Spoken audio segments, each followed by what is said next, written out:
आप तो कहते थे खुद वोट देंगे। शेख रशीद साहब का बयान निकालेगा ना जी, वो कहते थे सारे खुद ही आएंगे वोट पाने से। था कौम और मुल्क के वसीतर मफाद में इनको समझ आ जाएगी, आई समझ, लेकिन देर से आई और हमें खुशी है देर से ये समझ गए हैं। ना ही आइंदा ये किसी टॉक शो में हिलाई में लू की बात करेंगे, ना ही वोट को इज्जत दो की बात करेंगे, ना ही सिलेक्टेड और सिलेक्टर्स की बात होगी, रो की बात करेंगे। तो फिर ये बताएंगे कि कौन लोग हैं। इस तरह करने देना। इन्हें कोई कुछ कह दे, हमें खुशी है कोई कुछ कह दे, सारा जो कहते तो हैं इनके वुज़रा जाके शादियों में ढूंढ ढूंढ के लोगों को थप्पड़ मारते हैं।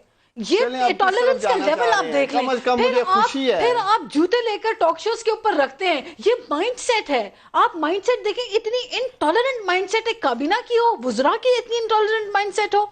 I am really very much shocked. तो आप ही जवाब दें, बड़े अफसोस की बात है। ये आपकी पार्टी, आपने खुद डिफेंड करना करे, मैं तो अगर एक वजीर जूते लेकर घूमेगा तो आवाम का क्या आप सिखा रहे हैं? आप सबको यही सिखा रहे हैं कि आप डंडे जूते लेके फिरें। जवाब दे दो कि अपार्ट फ्रॉम, अब ठीक है बातें सही की हैं, एपिसोड को थोड़ा हटा देते हैं। क्यों हटाएं? जो बातें की गई, जिस कॉन्टेक्स्ट में बातें की गई, जो ये चूरन बेचते रहे हैं 1.5 साल जूते की मजम्मत करें ना। मैं तो कहा गैर मुनासिब था, नहीं होना चाहिए। तो प्राइम मिनिस्टर को नहीं नजर आया वो जूता वूता रखा हुआ? इस पे तो अभी पार्टी की क्या दीगर राय है वो भी सामने। अब तो लोग इनसे दूर खड़े रहते हैं। कोई कहता है किसी को थप्पड़ ना आ जाए, किसी को जूता ना पड़ जाए। छुपने की कोशिश नहीं कर रहे ना, ये क्यों छुप रहे हैं बूट के पीछे?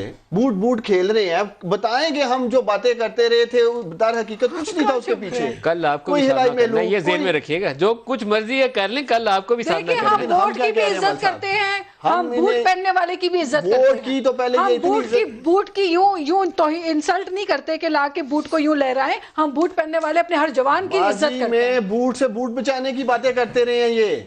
ये भी सुनाए इनको जरा। आसिफ अली जरदारी की जो वो स्पीच थी, फिर वो कहाँ गए, इनसे पूछने वाली बात है। इसी आसिफ अली जरदारी साहब ने वो ईंट से ईंट बजाने के बाद रिजू कर लिया था। उसके बाद उन्होंने ऐसा कोई वही ईंटें सर पे उठा के बता दी, लगानी कहाँ है मुझे बताएं।